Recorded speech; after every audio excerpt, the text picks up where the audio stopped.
When I first watched the trailer for the Redress of Mira, I was struck by what looked like an epic adventure full of beautiful landscapes, terrifying monsters, death-defying stunts, environmental puzzles, a fully narrated story, and even a magical fight with swords and sorcery. Sadly, now that I've actually played the Redress of Mira, I'm here to throw some cold water on that trailer. While all of those so-called epic moments can be found in the game, the trailer leaves out one crucial piece of information, and it's that this is a needlessly boring game where you slowly walk from point A to point B while waiting for something interesting to happen. Join me as I uncover what this game really is when I review the Redress of Mira on PlayStation 5 and Xbox Series X.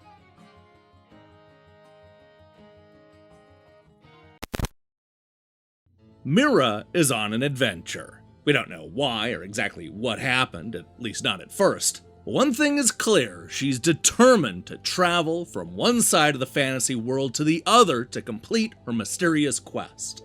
What makes this even more remarkable is that she's traveling with little more than her father's magical staff, a dog with incredibly shiny eyes, and the will to never give up no matter what stands in her way. The Redress of Mira is a mashup of a few different genres, but is primarily a narrative-driven first-person adventure game where you walk from one location to the next, picking up bits and pieces of a larger story. This is doled out in a series of books that are found in locked treasure chests. Through text and no spoken narration, we learn all about Mira's father, the clan leader who is doing his best to pay his debts to a tyrannical baron while simultaneously dealing with the potential of a famine. We also read about one of the kingdom's mercenaries, as well as the baron's even more sadistic wife. All of these characters and storylines are disconnected at first, yet end up coming together to create a tragic tale of misunderstanding and revenge. Look, while I'm sure that many will be quick to disparagingly call this a walking simulator, I feel like there's more going on between the story bits than we normally see from this type of game. This isn't simply a walk down a linear path, though just to be clear, there is a lot of that. We'll be solving a few puzzles along the way, stealthing around scary monsters, and even battling an aggressive swordsman. We'll talk more about him in a moment, but the point is that this game does a lot more than just walking and storytelling, which is one of the few genuinely good things that I can say about this game. Now, before we start picking apart Mira's epic journey, I first want to compliment the general look of the game. This is clearly developed by a small team, and I feel like the fantasy world looks vibrant and gorgeous. It's a little empty and certainly lifeless, but it looks good nonetheless. I also like how the levels are connected, making you feel like you're really on one massive adventure. It's cool how things start out bright and cheerful, yet as we get closer to our destination and know more about what happened leading up to this quest, the world gets darker and scarier and more filled with dread. If nothing else, the developers did a good job of creating a compelling fantasy world. Unfortunately, it's the rest of the game that doesn't quite work. Part of the problem is that there are long stretches that are both boring and repetitive, even with the addition of puzzles and stealth sections. Each level plays out largely the same, where Mira hunts around for a glowing rabbit and steals its mana in order to use the staff in order to open up a gate to the next section, where she'll do it all over again. What's funny is that the game initially does a really good job about hiding the rabbits and forcing you to look around and explore this fantasy world. And then they just pretty much forget about doing that in the final act. There was a rabbit towards the end of the game that was just literally standing right in front of the gate. It was almost as if even the developers were sick of this stupid mechanic. It doesn't help that the things you're doing between the walking and the storytelling aren't all that interesting. The puzzles, for example, often fall into the trial and error variety, which is the laziest way to construct a puzzle. You'll also need to deal with Mira's nightmares, where she sneaks around a cave trying to avoid a monster. The trailer makes it look like the game veers into the horror realm, but don't get too excited. Outside of a jump scare that you're gonna see coming a mile away, there's really nothing especially terrifying about these nightmares. While all that may be disappointing, it's nothing compared to the awful boss fights. Here we see Mira go head to head with a swordsman whose only real attack is to rush right at you and swing that large sword. Because the Redress of Mira isn't set up to be an action game, the developers had to come up with a workaround. The problem is that the workaround doesn't solve the inherent problem. You see, Mira's going to take damage every single time the swordsman rushes her. This cannot be avoided. You can't dodge or fight back, so you really just have to expect to take damage every time the guy comes rushing at you. Realizing that this might be a problem, the developers decided to create a respawning item that replenishes Mira's health. That's right, they didn't give her a way to dodge the attack or even counter, but rather they gave her an item that just solves the problem.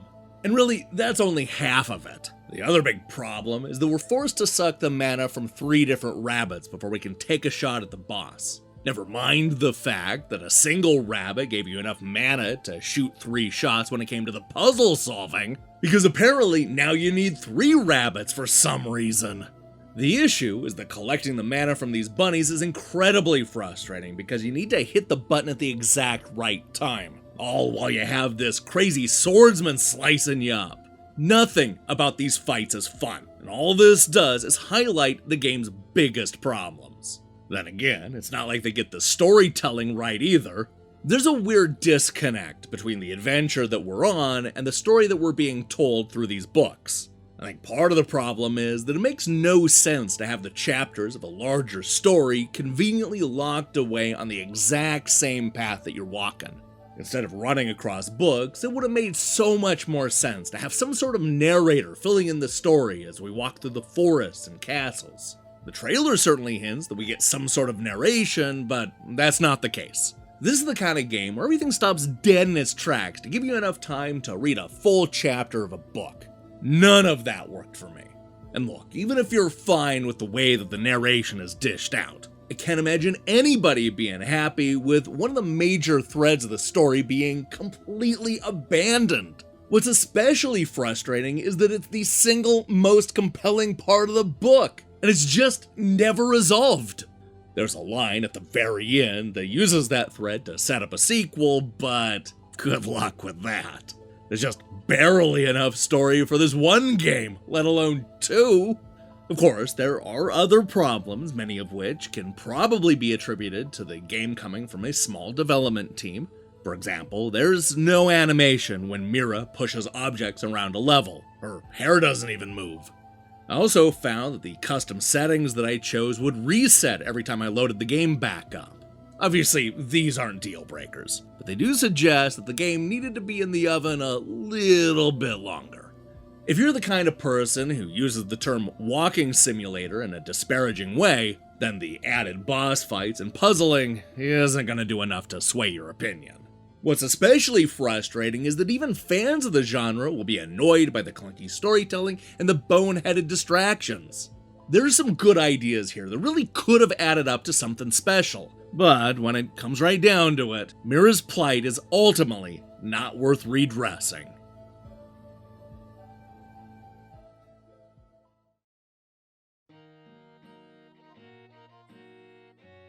Don't be misled by the trailer. The Redress of Mira is not the action-packed adventure game that it's trying to sell you. This is a story-driven walking game where you travel through a fantasy world, solving trial-and-error puzzles and getting into some of the most annoying boss fights that you'll ever see. Although the world is pretty and the setup has some real promise, the Redress of Mira is one of those experiences where the great stuff isn't in the game that you're playing, but rather it's in the book that you're reading inside of the game that you're playing. This is not the game the trailer promised us. Hey, thanks for watching our review. If you liked what you saw here, then you should know that we post new reviews and features almost every day. So if you like being introduced to new games that you've never even heard of, check out our full playlist with nearly 700 reviews. Now, here's the question I have for you. What adventure game has the best story? I don't care if it's an RPG, point and clicker, or something else. I'm going to leave the term adventure a bit broad here. Let me see your picks in the comments below.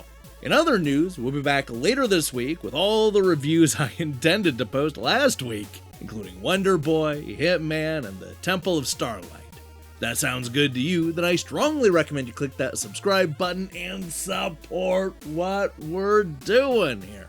Until then.